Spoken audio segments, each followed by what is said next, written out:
Nous voulons rentrer dans notre pays. Rendez-nous notre terre et nos richesses naturelles. Comme ça, on ne souffrira plus de la famine et on aura tout ce qu'il nous faut. Il faut que le Maroc quitte notre pays.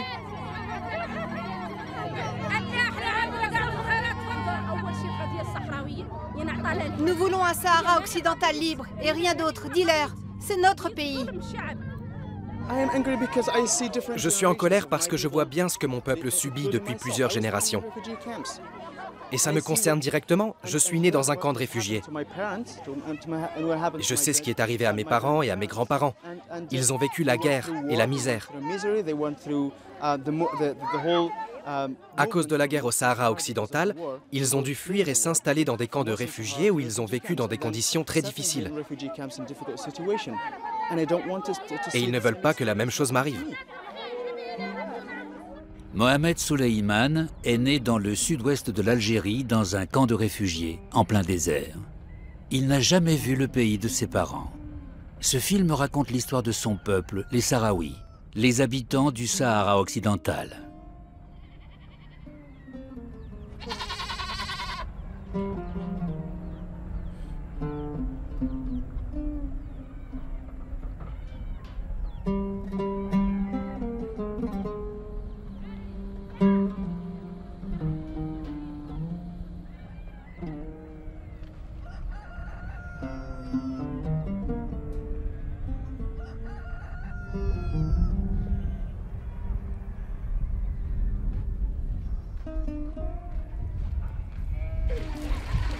Nous avions engagé Mohamed en tant qu'interprète. Puis il nous a proposé de vivre avec sa famille pour que nous nous fassions une idée de ce qu'est la vie dans un camp de réfugiés.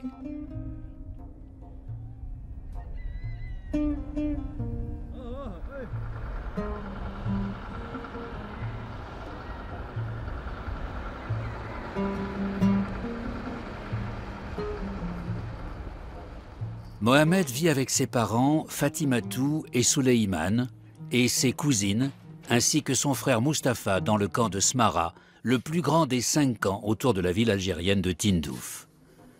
Les camps accueillent plus de 100 000 réfugiés. Ils sont loin de leur pays, dépendants de l'aide humanitaire, et sans espoir de décider eux-mêmes un jour de leur propre avenir.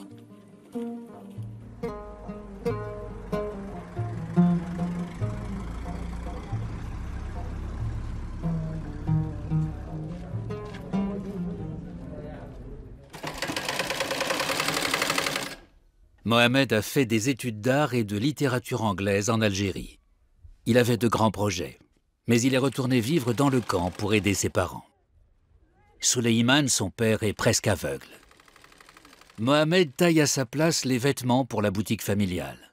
Souleyman était un bédouin libre et fier jusqu'au jour où l'armée marocaine a envahi son pays.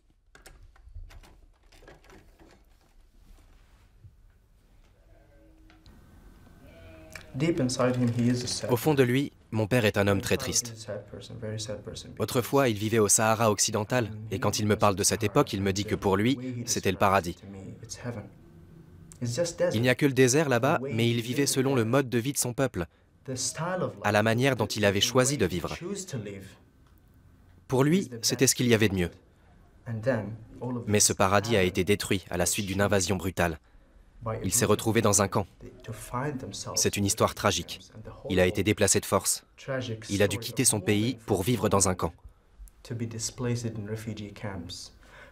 Tout son environnement, la nourriture, l'air qu'il respirait et même les gens, tout a changé à ce moment-là. Tu perds tout ton style de vie et tu ne sais pas si tu le retrouveras un jour.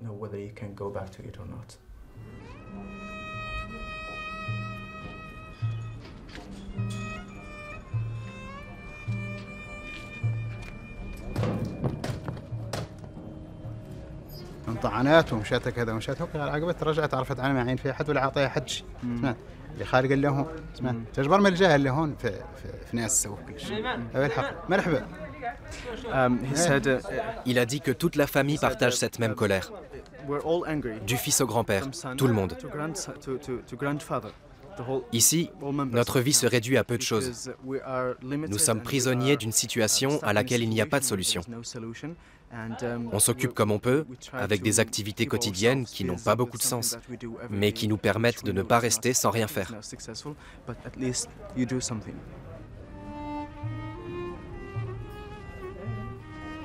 Les ancêtres de Mohamed s'appellent les Sahraouis, les habitants du Sahara. Un peuple de nomades qui vivait dans l'ouest du Sahara et parfaitement adapté à la vie dans le désert. À la fin du 19e siècle, les Espagnols occupent le territoire des Sahraouis et le baptisent Sahara espagnol.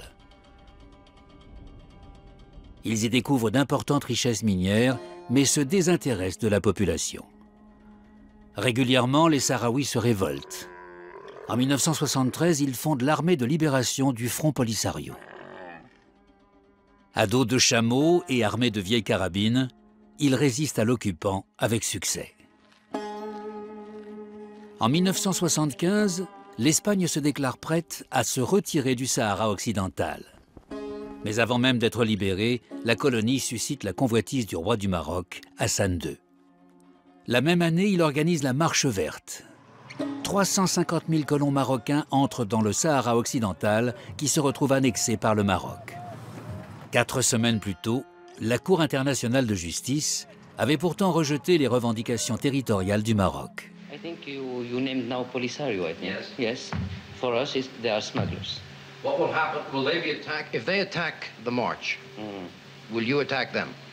If they attack the march. If they attack the march, we will eat them. Pendant que l'armée marocaine envahit le Sahara occidental par le nord, des troupes mauritaniennes entrent par le sud. L'Europe et les États-Unis soutiennent l'invasion avec des livraisons d'armes. 25 000 civils sahraouis meurent sous les bombes au phosphore et au napalm. Plus de 100 000 personnes fuient à travers le désert jusque dans l'ouest algérien. Elles trouveront refuge dans des camps non loin de la ville de Tindouf. Hassan II croit pouvoir gagner la guerre en quelques jours. Mais les Sahraouis résistent farouchement et proclament leur propre État, la République arabe sahraoui démocratique.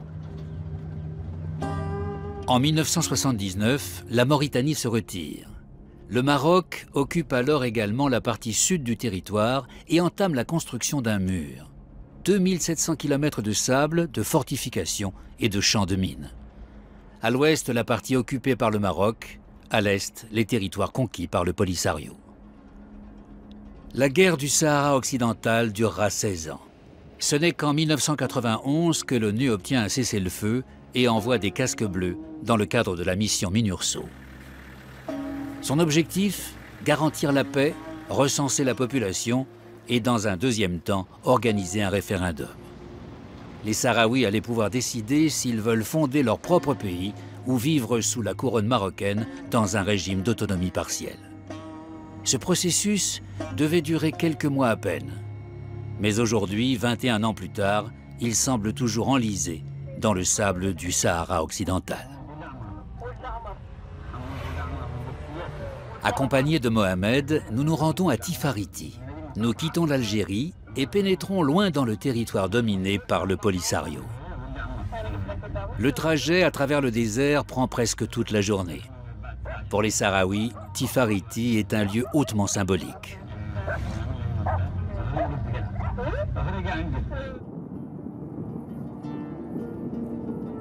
Pendant la guerre, ce village a été envahi plusieurs fois par l'armée marocaine avant d'être aussitôt repris par les unités du Polisario. Un poste militaire avec quelques soldats a été installé. Mais à part la carcasse d'un avion abattu, un char d'assaut incendié et des tonnes de mines, il n'y a rien à surveiller. Et ce, alors que le cessez-le-feu avec le Maroc dure depuis près d'un quart de siècle.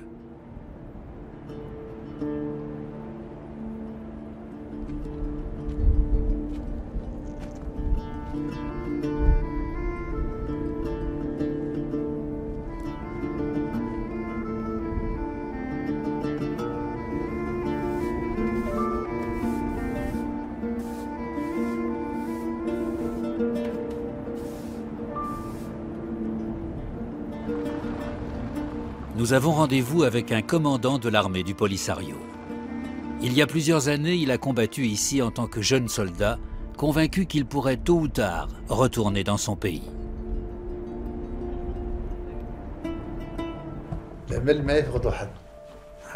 Il ne faut jamais perdre espoir.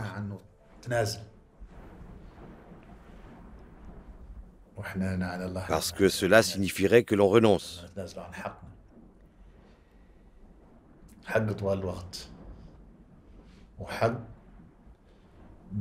Et nous ne renoncerons pas jusqu'au jour où nous réussirons à faire valoir nos droits. C'est vrai, la durée de notre exil s'éternise.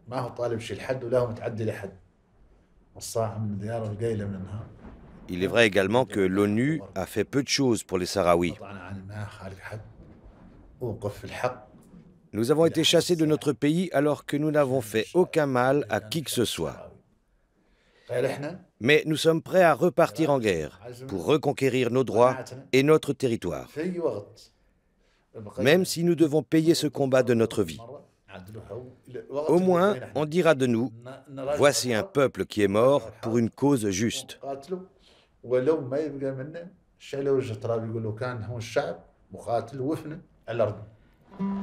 Retour vers l'été 1991. Après de longues négociations, les Nations Unies obtiennent un cessez-le-feu entre l'armée marocaine et le Front Polisario. Mais peu avant le jour convenu pour la fin des hostilités, les Marocains procèdent à un ultime bombardement sur Tifariti. Ils détruisent la plupart des bâtiments et les sources d'eau. 16 familles sont décimées. Les ruines causées par cette attaque sont toujours visibles comme un mémorial de cette guerre.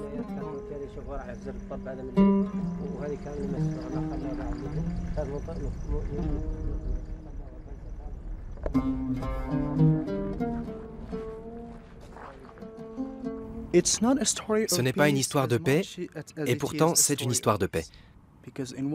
D'un côté, les Marocains ont apporté énormément de souffrance à notre peuple. Et malgré cela, 40 ans après, les Sahraouis continuent de croire à la paix. C'est incroyable. Comment pouvez-vous endurer tant de souffrance avec tant de patience sans répondre à la violence par la violence? Les nomades ont développé l'aptitude à la patience, mais je ne sais pas combien de temps cette patience va tenir. Et je crois que la communauté internationale ne devrait pas continuer de mettre notre patience à l'épreuve. Il faut une solution rapide, sinon la situation pourrait exploser. Partout dans le monde, il y a des situations qui explosent, du jour au lendemain. Et la durée de ce conflit a déjà dépassé ce qui est humainement supportable. Personne n'a envie de vivre toute sa vie en tant que réfugié, loin de là où il est né et où il a grandi. Mon peuple lutte pour son identité, pour son histoire, pour ses souvenirs, ses ancêtres, son mode de vie.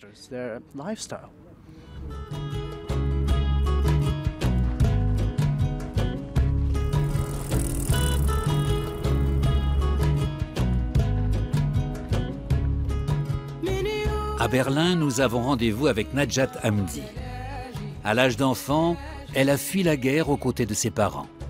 Aujourd'hui, elle est la représentante des Sahraouis en Europe et se bat pour que, malgré les années qui passent, son peuple ne tombe pas dans l'oubli.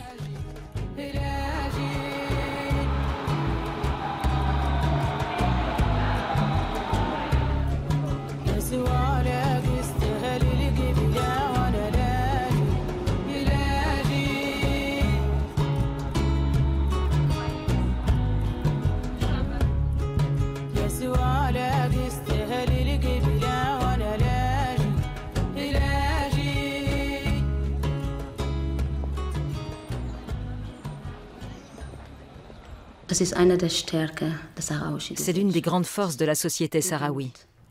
La patience et encore la patience.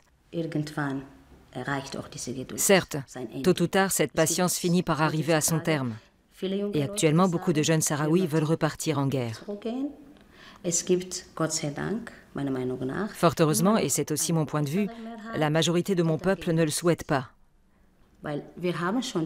Car nous avons déjà connu la guerre. Et nous sommes toujours en lutte. Pour moi, le simple fait d'être sur place et de résister est une forme de combat. C'est un combat pacifique, car nous pensons que la voie de la raison est celle du référendum et l'autodétermination. L'intifada pacifique est le meilleur moyen de faire valoir nos droits. Le soulèvement pacifique, c'est aussi l'état d'esprit du camp de Gnamizik, près de la ville d'El Ayoun. Plus de 200 000 Sahraouis vivent dans la zone occupée par le Maroc. En octobre 2010, 5 000 d'entre eux se rassemblent à Gnamizik pour protester contre l'occupation du Sahara occidental.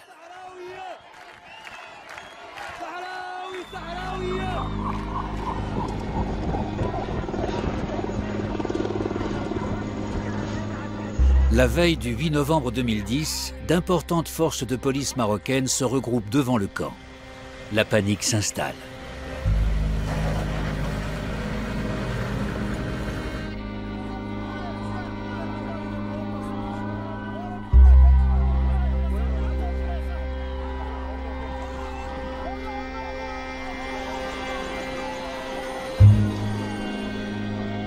Le lendemain, à l'aube, les unités marocaines prennent le camp d'assaut, faisant usage de gaz irritants, de gaz lacrymogènes et de matraques, notamment contre les femmes et les enfants.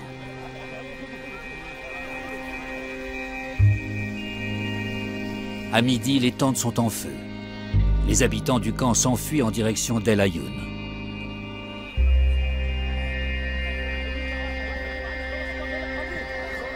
L'atmosphère est survoltée. Dans la foule, la colère est à son comble.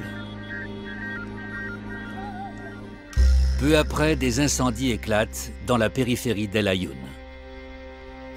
Pour de nombreux observateurs internationaux, cette journée marque le véritable début du printemps arabe, plusieurs mois avant les manifestations en Tunisie et en Égypte.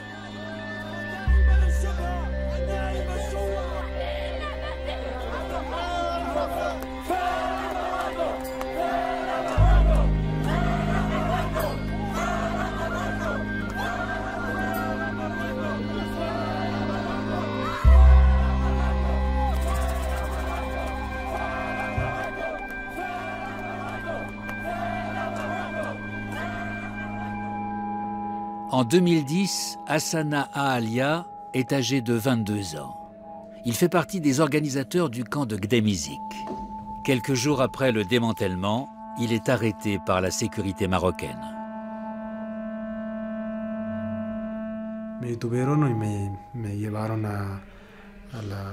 Ils m'ont arrêté et m'ont emmené au commissariat.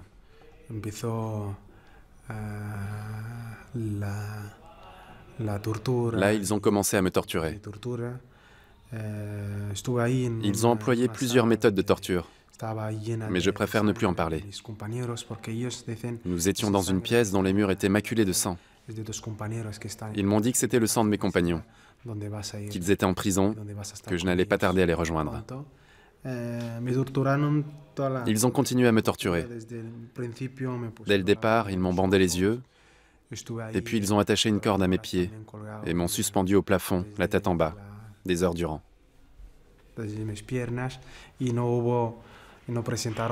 Mais au tribunal, ils n'avaient pas de preuves contre moi, parce qu'ils n'ont pas réussi à me faire signer quoi que ce soit.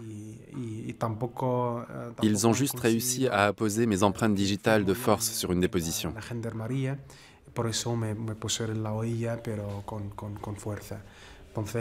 Devant le juge et le procureur, mon avocat a fait valoir qu'en tant que Sahraoui cultivé, j'aurais pu signer de ma main et que la présence de mes empreintes digitales était forcément due à l'usage de la force.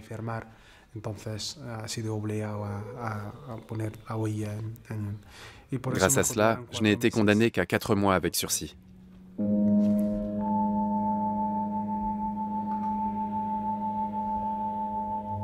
Immédiatement après le procès, Hassana quittera le pays. Aujourd'hui, il vit en exil en Espagne, à Saragosse, où il est étudiant. Il y a quelque temps, il a appris que la justice marocaine l'avait rejugé et condamné à nouveau, cette fois à la prison à perpétuité. Depuis, il vit dans la peur d'une extradition vers le Maroc.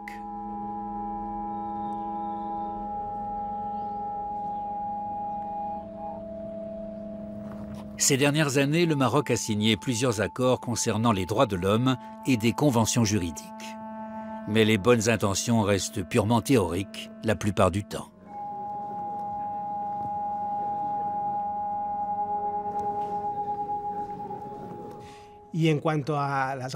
Nous avons constaté que le Maroc ne respectait pas les conventions internationales qu'il a signées. Par exemple, le pacte international relatif aux droits civils et politiques, mais aussi la convention contre la torture. Nous avons même vu des accusés être battus dans la salle d'audience et le juge n'a rien fait pour empêcher cela.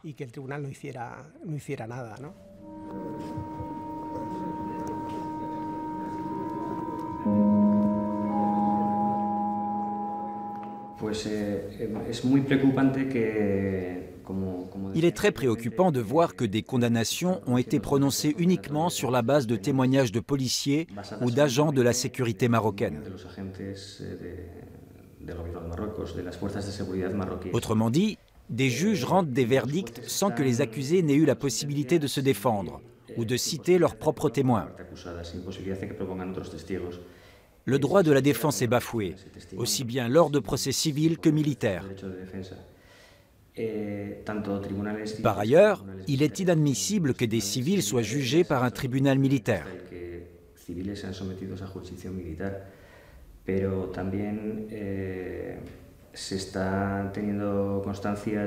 Nous avons aussi des preuves attestant que des dépositions obtenues sous la torture ont été acceptées par les juges.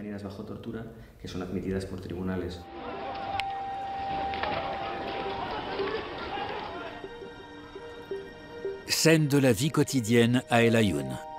Régulièrement, les manifestations des Sahraouis sont violemment réprimées par des policiers en uniforme ou en civil. Jets de pierre, coups de matraque, les brutalités policières visent tout particulièrement les femmes.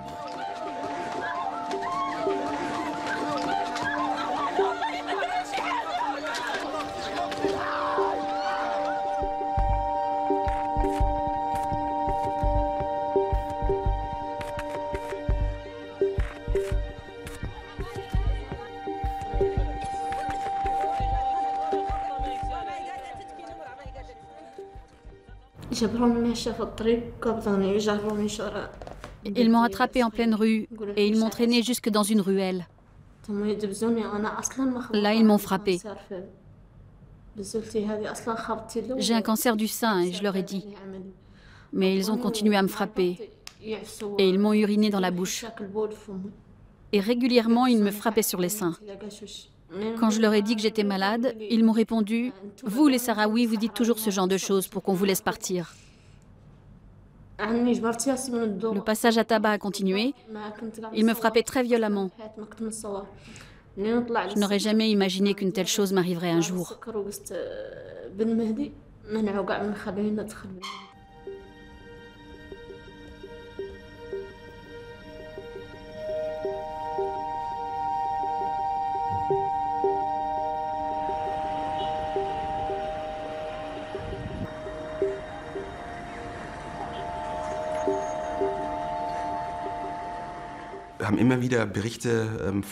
Nous recevons régulièrement des rapports faisant état de graves violations des droits de l'homme dans ces territoires. D'une part, les manifestations pour l'indépendance du Sahara occidental sont extrêmement encadrées, quand elles ne sont pas interdites. D'autre part, des opposants au gouvernement marocain ou des militants pro-indépendance sont régulièrement molestés ou brutalisés, notamment lors de gardes à vue policières. Et ils n'ont pas l'opportunité d'alerter l'opinion à ce sujet. Ces rapports sont récents et nous les considérons comme très préoccupants. Nous sommes de retour dans la partie libre du Sahara occidental. Mohamed nous a parlé d'une manifestation qui a lieu plusieurs fois par an. En véhicule tout-terrain, nous traversons la zone du Polisario jusqu'au mur qui sépare le territoire des Sahraouis. Plus de 7 millions de mines restent enfouies dans le sol. Nulle part au monde la densité de mines n'est aussi élevée qu'ici. Et nulle part, les efforts de déminage ne sont aussi sporadiques.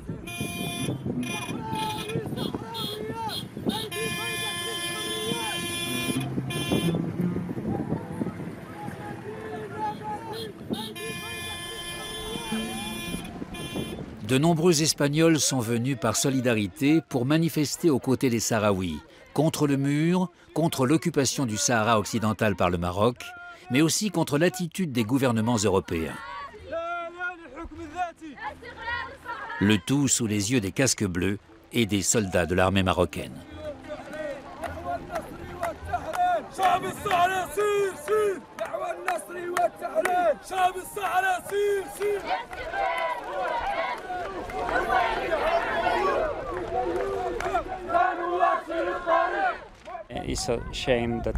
C'est une honte que personne en Europe, à part peut-être en Espagne, ne s'intéresse à cette situation. Je suis ici pour la deuxième fois afin d'apporter mon soutien au peuple sahraoui. Je suis venu planter une graine modeste dans ce désert de sable avec l'espoir de contribuer à changer les choses.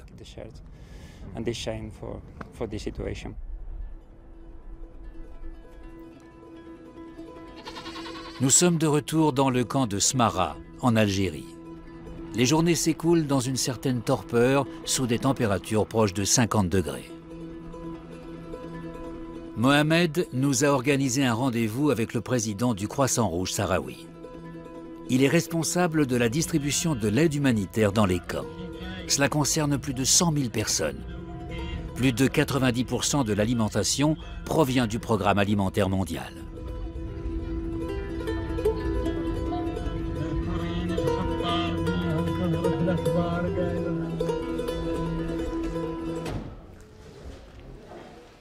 La nourriture n'est ni saine ni variée. Fruits, légumes et protéines sont les grands absents du menu des réfugiés.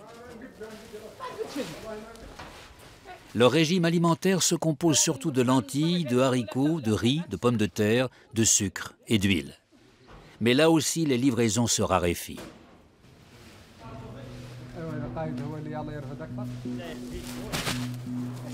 Le président nous explique que sur 16 pays donateurs, il n'en reste aujourd'hui plus que 5. Et il n'a jamais vu le moindre sac provenant d'Allemagne.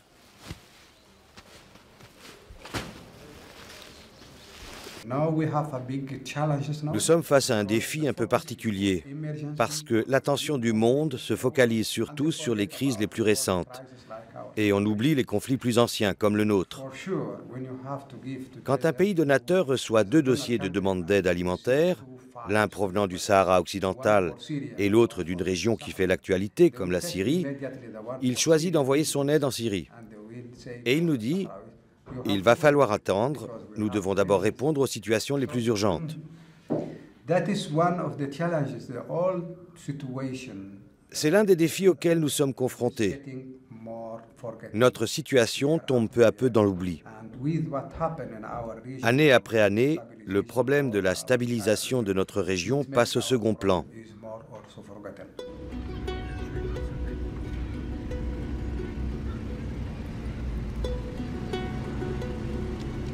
Peu avant notre départ, le président nous dit que la distribution des denrées alimentaires n'a jamais posé le moindre problème.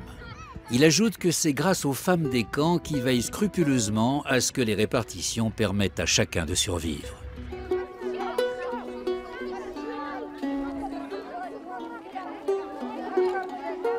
Dans la société sahraoui, les femmes sont très respectées et elles ont les mêmes droits que les hommes. Elles occupent des fonctions gouvernementales, elles étudient à l'étranger et reviennent avec des diplômes de médecin ou d'enseignante. Dans le monde islamique, ce n'est pas courant.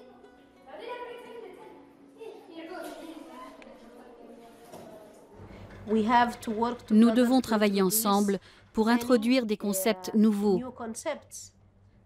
comme la démocratie, les droits de l'homme, les droits de la femme. C'est très important. Et ce processus pose problème dans d'autres pays de cette région, où beaucoup de gens ne veulent pas d'un nouveau modèle de société, ni d'une nouvelle forme d'État. Et ça renforce l'hostilité envers nos efforts d'indépendance.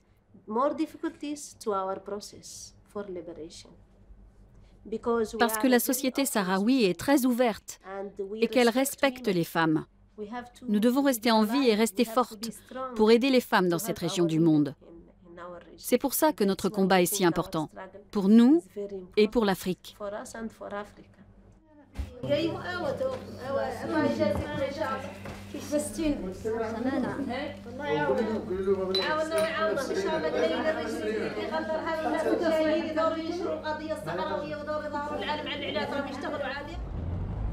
L'hôpital de Smara est le plus important de tous les camps de réfugiés. Les soins médicaux y sont dispensés gratuitement à tous. L'endroit dispose de suffisamment de médecins et des médicaments les plus courants. Un tiers des enfants souffrent de malnutrition chronique et 50% des femmes ont de graves carences en fer. Les cas de rachitisme et de diabète sont également fréquents, ce qui est peu surprenant étant donné le manque de variété de l'alimentation des Sahraouis. L'organisation d'aide médicale médico-internationale est sur place depuis 1979. Frank Van Ooyen est allemand. Il vit dans les camps depuis plus de 2 ans. Il gère l'organisation des soins médicaux des réfugiés, une tâche difficile. Nous ne sommes pas dans une situation de vie ou de mort. Mais nous sommes dans une situation où il n'y a aucune perspective de développement. Depuis tout ce temps, la jeune génération, qui n'a rien connu d'autre que la vie dans les camps, devrait avoir la possibilité de se construire une vie dans la dignité et, si possible, dans la liberté.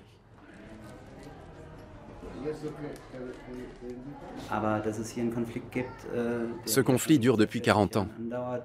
C'est le dernier conflit colonial sur le sol africain. Et le fait qu'en Europe, pratiquement personne n'en soit informé est un scandale.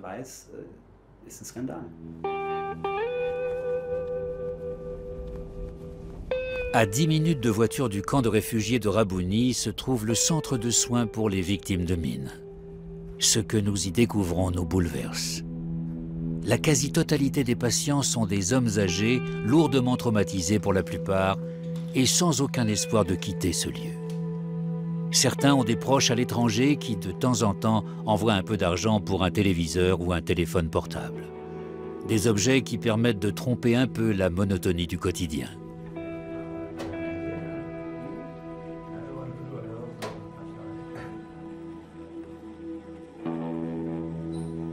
Bachari Saïd Daf a roulé sur une mine durant la guerre. Il a perdu presque toute la partie inférieure de son corps. Il est ici depuis plus de 30 ans et il ne croit pas à un avenir pacifique pour son peuple. Je suis très pessimiste. Je ne partage pas l'avis de la majorité des gens d'ici. Je ne crois pas à une solution pacifique. Cette histoire a commencé par la guerre, et elle finira par la guerre.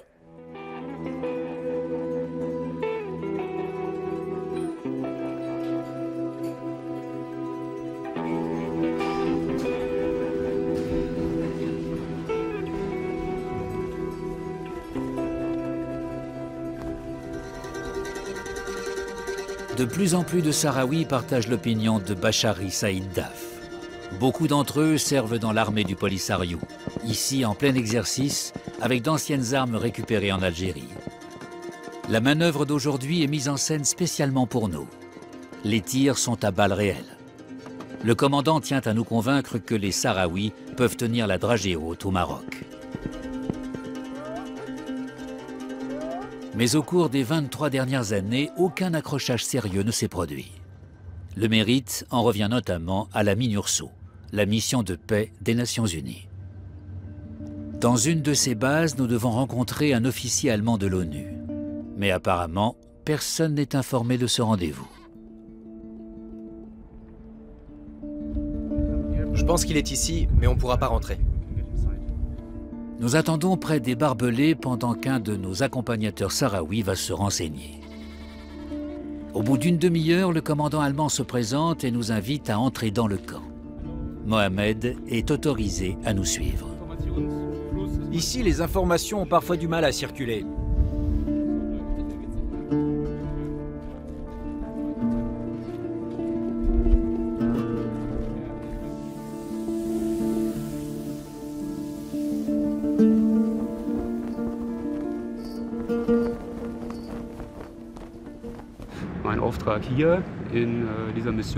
Je participe à la mission MINURSO en tant qu'observateur militaire des Nations Unies.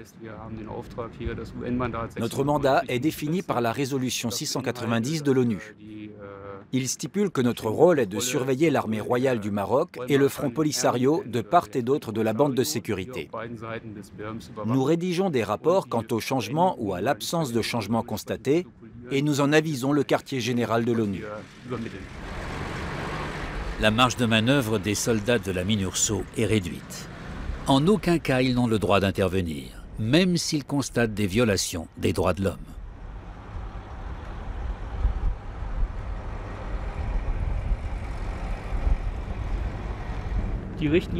La ligne directrice est de s'en tenir au mandat. Et le mandat dit surveiller, contrôler, regarder, signaler. Et pas de se battre. Pas d'armes, rien. Quand il y a un problème, on fait demi-tour. On écrit un rapport, point final. Voilà notre travail. Le sigle MINURSO signifie Mission de l'ONU pour le référendum au Sahara occidental. Mais pourquoi, après presque un quart de siècle, ce référendum n'a-t-il toujours pas eu lieu? La MINURSO a son histoire et le Sahara occidental a son histoire. Après, tout dépend du degré de transparence avec lequel on veut bien en parler. La MINURSO a été la tentative de régler un problème politique par le biais d'une procédure technique. Le problème politique était qu'il n'y avait pas de consensus entre le Maroc et les Sahraouis sur la question posée par ce référendum. Cela a donné lieu à une discussion quant à savoir qui avait légitimité pour voter à ce référendum.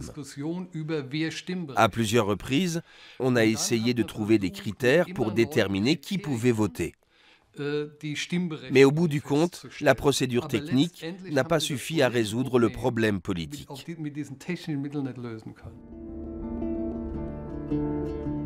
Pour Mohamed, cette situation est absurde. D'un côté, les camps de réfugiés manquent d'eau potable et de l'autre, les soldats de l'ONU lavent leurs voitures. La communauté internationale verse chaque année 30 millions de dollars pour 100 000 réfugiés sahraouis. La mission des 250 casques bleus coûte 2 fois plus cher. Je ne trouve pas de mots pour décrire ça. C'est totalement incompréhensible. Ce sont des sommes astronomiques qui pourraient être utilisées pour des choses pratiques, à long terme.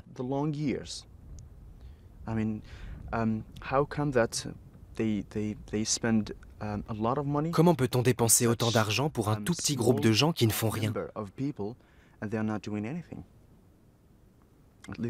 Cet argent pourrait servir à quelque chose de concret. Pourquoi n'ont-ils pas le mandat des droits de l'homme?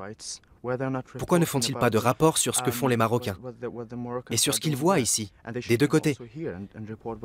Quel mal peut-il y avoir à surveiller et faire des rapports au sujet des droits de l'homme? Tout le monde parle des droits de l'homme, même les Nations Unies. Les choses que nous revendiquons sont décrites par la Charte de l'ONU sur les droits de l'homme. Alors pourquoi l'ONU ne fait-elle rien pour surveiller ce qui se passe et pour le consigner?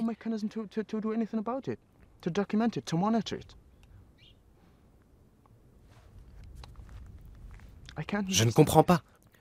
Et je ne sais pas combien de temps encore les jeunes auront confiance dans les Nations Unies. Pas uniquement dans la MINURSO.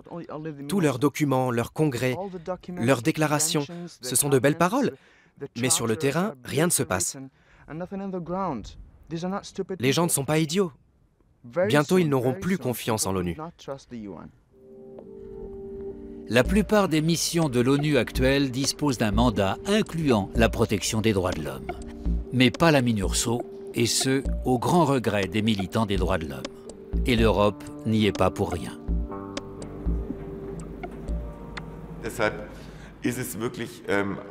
C'est une honte pour la classe politique européenne que les représentants de l'Union européenne, la France et la Grande-Bretagne, ne fassent rien pour étendre enfin la mission de la MINURSO aux droits de l'homme.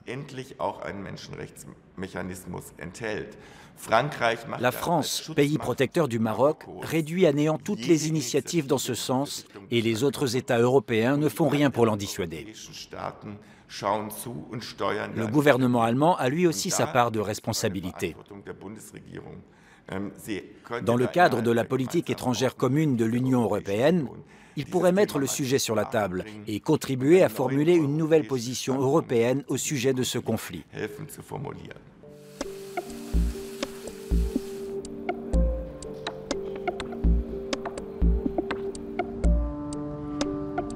L'écologiste Volker Beck a visité les camps de réfugiés du Sahara occidental en compagnie de Frank Heinrich, député conservateur et président de la Commission des droits de l'homme au Bundestag.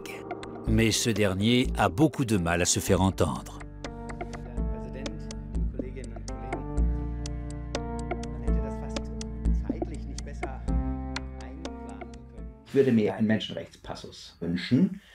Je suis favorable à une extension du mandat aux droits de l'homme, mais nous n'arrivons pas à l'imposer, ni au sein de mon parti, ni au Parlement.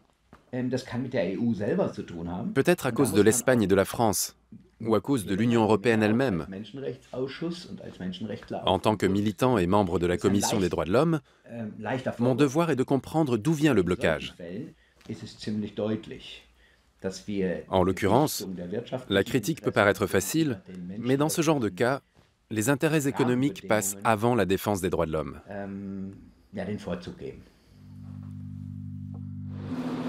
Les intérêts économiques existent depuis toujours au Sahara occidental. D'immenses gisements de phosphate découverts dans les années 60 sont exploités tout d'abord par les Espagnols, puis par les Marocains.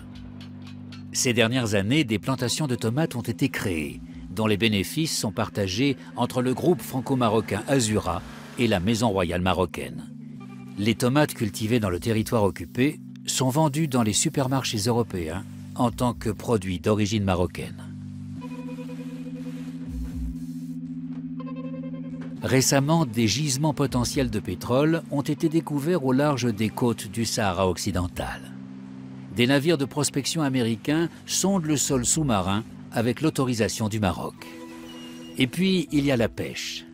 Les côtes du Sahara occidental, connues pour être poissonneuses, ont longtemps assuré la subsistance de nombreuses familles. Mais la pêche se pratique désormais de façon industrielle et intensive. En plusieurs endroits, la côte du Sahara occidental est touchée par la surpêche. Le gouvernement marocain a vendu les droits de pêche du Sahara occidental à l'Europe. Il perçoit chaque année 30 millions d'euros de la part de l'Union européenne pour des droits qui n'appartiennent pas au Maroc.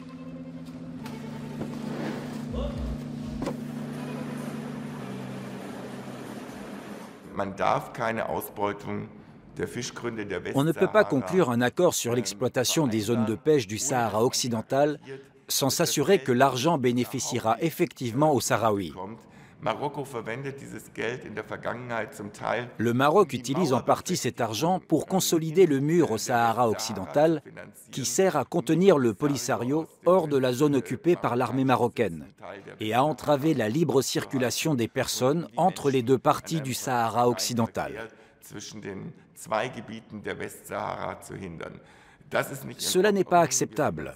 De fait, l'Union européenne participe au financement de la politique d'occupation du Sahara occidental par le biais des accords de pêche qu'elle passe avec le Maroc. Si je suis bien informé, les conditions du nouvel accord de pêche se sont légèrement améliorées. Mais le principe n'a pas changé. Les Sahraouis ne disposent toujours pas de l'argent versé.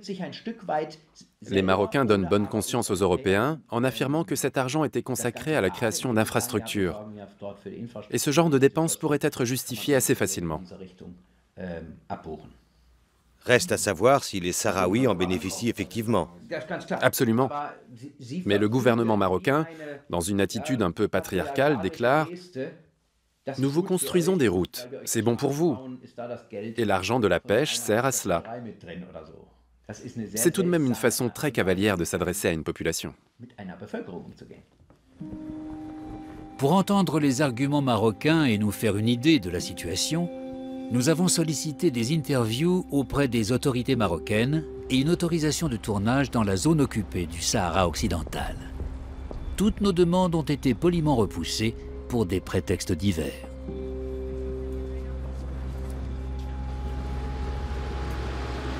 Une tactique également utilisée par le ministère des Affaires étrangères allemand. Ici aussi, nos demandes d'interview ont été rejetées pour des raisons d'agenda. Et ce, pendant plus de 6 mois. Des portes fermées et un mur de silence.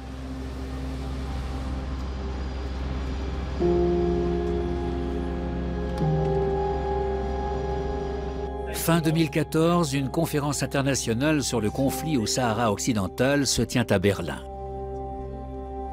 Un agent du ministère des Affaires étrangères est annoncé. Peut-être aurons-nous enfin des réponses. Mais à quelques heures du début de la conférence, sa participation est annulée. Les participants sont perplexes. Certains viennent de loin et ils espéraient une prise de position du gouvernement allemand. L'Allemagne et tous les autres pays européens pourraient avoir une influence déterminante s'ils voulaient bien imposer l'idée de ce référendum. Parce que n'oublions pas que pour l'heure, il est uniquement question d'un référendum. Il ne s'agit pas de donner au peuple du Sahara occidental la souveraineté sur son territoire. Ce serait éventuellement une deuxième étape. Mais la première étape, c'est le référendum. Et tout le monde était d'accord pour qu'il ait lieu. Les Sahraouis et le gouvernement marocain. Et donc, il faut qu'il se fasse. Les violations des droits de l'homme viennent du fait qu'il n'a pas encore eu lieu. En refusant d'imposer ce référendum, les Nations Unies encouragent les violations des droits de l'homme. Mais même en Allemagne, la solidarité avec les populations du Sahara occidental existe bel et bien. Dans un petit village de Thuringe, nous rencontrons Margot Kessler, ex-députée européenne du SPD.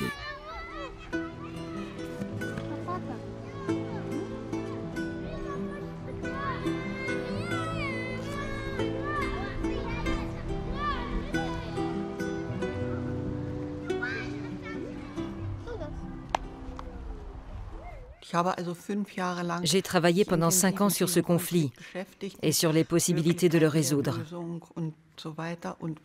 Une fois par an, je me rendais sur place dans un camp de réfugiés.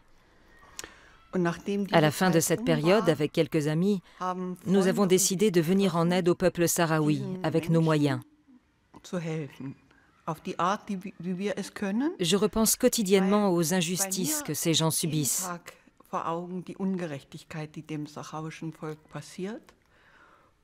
Je garde une certaine colère par rapport à ça. Et cette colère, j'essaie de la transformer en quelque chose d'utile, en travail de solidarité. Ce projet, Vacances en paix, qui est un projet européen, est une très belle idée. Et j'y travaille depuis 11 ans. Et c'est très émouvant.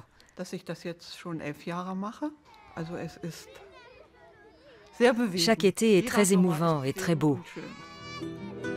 À ce jour, Margot Kessler a invité plus de 200 enfants réfugiés sahraouis. Tous ont vu un dentiste, appris à faire du vélo et pour la première fois de leur vie, ils sont allés à la piscine. Pour ces enfants, ce sont quelques semaines d'insouciance qu'ils n'oublieront pas.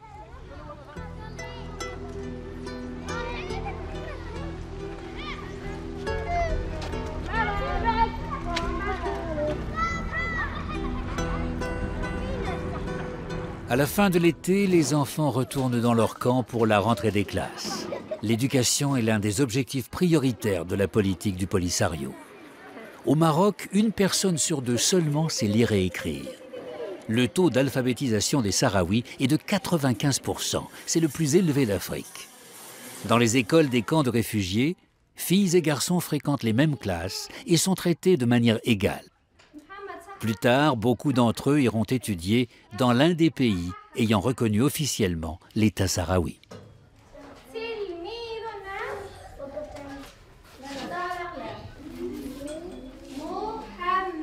En plus du calcul et de l'orthographe, les enfants sahraouis apprennent aussi l'appartenance à un système de valeurs, celle d'un peuple en lutte, le cas échéant avec des armes.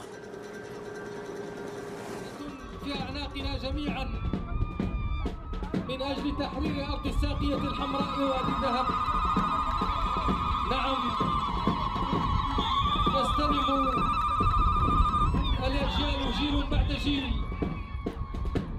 أمانة حمل مشعل ثورة الإسلام.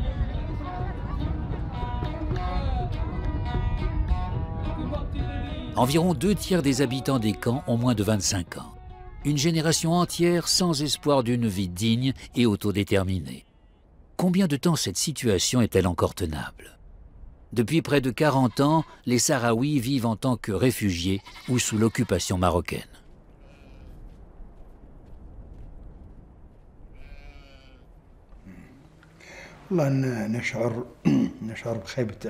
Nous sommes très déçus, je vous le dis franchement. En tant que leader politique, nous avons beaucoup de mal à convaincre notre peuple de continuer à attendre. Nous espérions que les Nations Unies trouveraient une solution au conflit. Cet espoir était grand, mais nous avons été déçus, ce qui rend notre tâche d'autant plus difficile.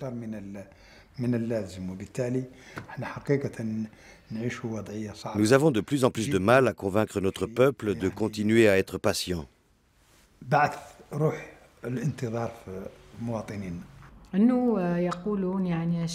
Les jeunes nous disent « Combien de temps cela va-t-il encore continuer ?» Leur patience est à bout. Cela fait 20 ans que rien ne bouge. Ce n'est ni la guerre ni la paix. À leurs yeux, rien n'a changé. Et donc, ils font pression sur le Polisario et lui demandent de reprendre les armes. En tant que militante des droits de l'homme, je ne peux pas être d'accord avec ça. Je ne veux en aucun cas un conflit armé. Et je suis contre l'option militaire. La solution doit provenir de négociations directes entre les parties ou être imposée par le Conseil de sécurité de l'ONU. Mais je ne sais pas combien de temps le Polisario ou nous-mêmes parviendrons à convaincre les jeunes que c'est effectivement la meilleure solution.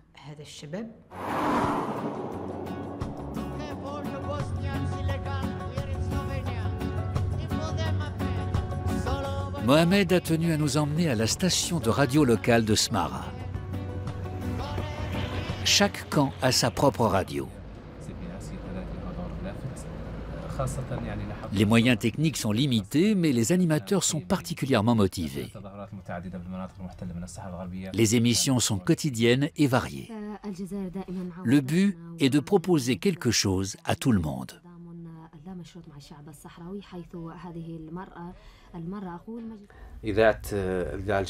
Ici, à Smara, nous faisons une programmation très hétéroclite. Il y en a pour tous les goûts. Des émissions pour les enfants, pour les jeunes et pour les adultes. Et nous abordons plein de sujets, la religion aussi. Nous sommes partisans d'un islam modéré et opposés aux tendances les plus extrémistes. Nous essayons d'avoir un discours mesuré et tolérant. En cela, nous espérons contribuer à lutter contre l'extrémisme et l'intolérance.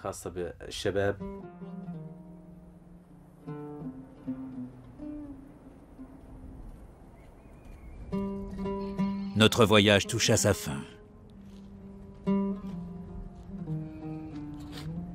La famille de Mohamed nous reçoit une dernière fois.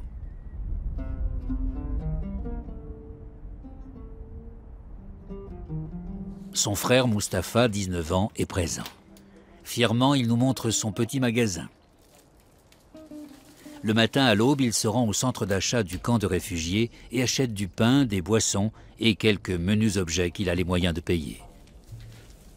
Puis il range tout cela dans ses rayonnages et attend les clients. Ce n'est pas le métier de ses rêves, mais ça l'occupe. Le magasin ne génère aucun bénéfice. Mais son père, Souleyman, veut surtout qu'il ait une activité qui l'empêche de se détourner du droit chemin.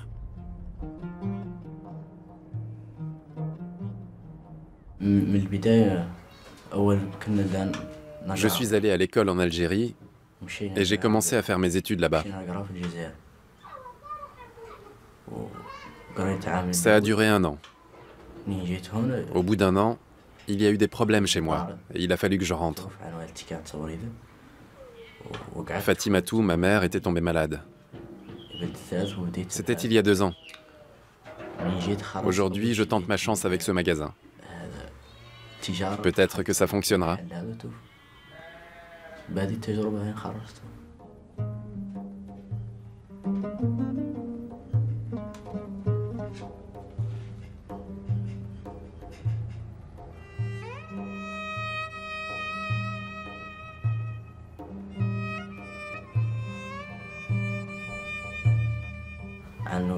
J'ai renoncé à tous les rêves que j'avais. Maintenant, je ne pense plus qu'à ce magasin, et j'espère qu'il finira par tourner correctement.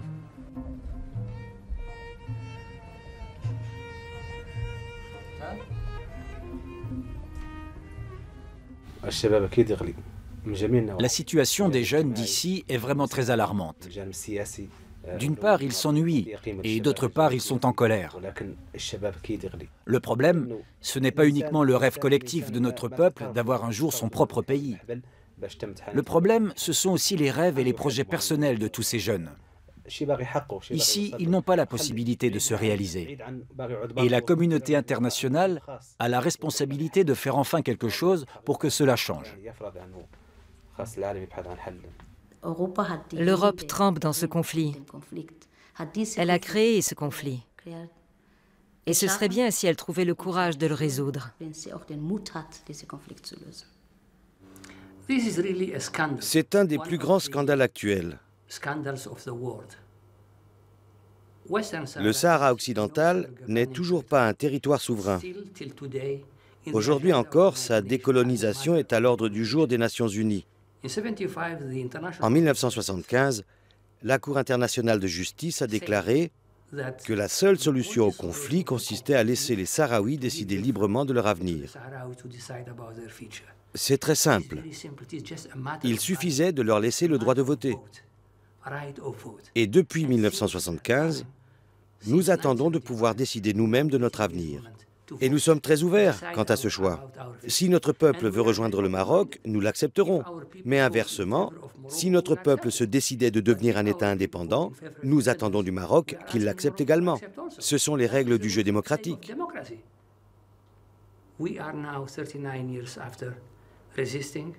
Voilà 39 ans que nous sommes en résistance, dans les camps de réfugiés, mais aussi dans les territoires occupés. Et nous disons au monde, nous revendiquons notre droit élémentaire à pouvoir décider nous-mêmes de notre avenir.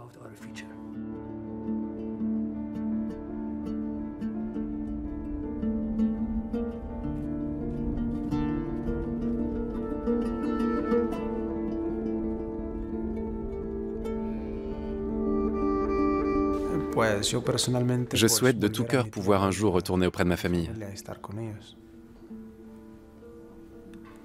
Et comment ? Comment, je ne sais pas, mais je rêve d'un Sahara occidental libre. J'espère qu'on se reverra dans 10 ans au Sahara occidental. J'espère qu'on se retrouvera là-bas.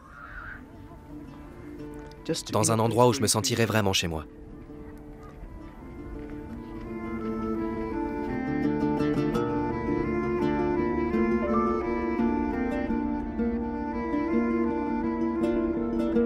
Les jeunes sont à la fois notre préoccupation et notre espoir, nous avait dit Mohamed Abdelaziz, le président sahraoui, au moment des adieux. Et nous espérons que son combat aboutira. Mais l'horizon des Sahraouis s'obscurcit. L'aide internationale a une nouvelle fois été revue à la baisse. Et dans un monde où les crises se succèdent, qui sait si elle ne cessera pas un jour d'être acheminée? Pour le peuple oublié du Sahara occidental, les conséquences seraient catastrophiques.